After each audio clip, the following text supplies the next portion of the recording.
নিয়ত করবা, যে কোনো কাজের নিয়ত করবা, আল্লাহ সেই নিয়ত কবুল করবে। সুবহানাল্লাহ। কন্যা নিয়ত না করলে কাজের বরকত হয় না। ইন্নামাল আমালু বিন্নিয়াত, সমস্ত কাজ নিয়তের উপর নির্ভর করে। আপনি নিয়ত করছেন এখন ঢাকা যাবো, নিয়ত করছেন, সঙ্গে সঙ্গে আপনার নিয়ত কবুল হয়ে যাবে, আপনি ঢাকা যাওয়া শুরু করবেন। নিয়ত করছেন আজকে ওই মুন্সিগঞ্জ যাব, মুন্সিগঞ্জ যাওয়া শুরু করবেন। নিয়ত করছেন আজকে চট্টগ্রাম যাব, নিয়ত করেই শুরু করছেন যাওয়া, আপনি যাওয়া হয়ে যাবে। নিয়ত যত পাকা করবেন আপনার সব আমল তত ভালো হবে। যে কোনো কাজে নিয়ত করবেন, আল্লাহ ওই নিয়তকে আপনার দ্রুত কবুল করবে।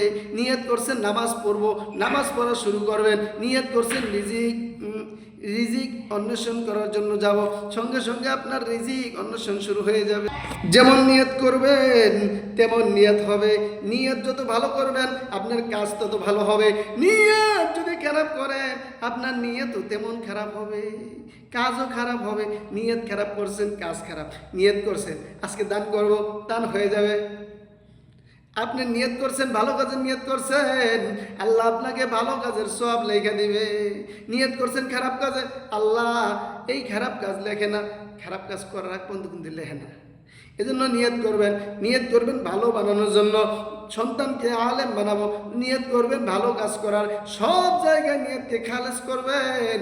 এজন্যই তো আল্লাহর হাবিব বলেন, আখলিস দীনাকা ইয়াকফিকাল আমালুল কলিল, তোমার দিনকে খাঁটি করো, অল্প আমলই তোমার নাজাতের জন্য যথেষ্ট হয়ে যাবে।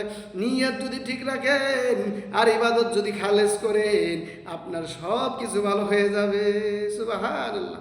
ইন্নামাল আমালু বিন্নিয়াত, সমস্ত কাজের মূল হলো নিয়ত, ঠিক না ভাই? ইন্নামাল আমালু বিন্নিয়াত, সমস্ত কাজ কিসের উপর নির্ভর করে ভাই?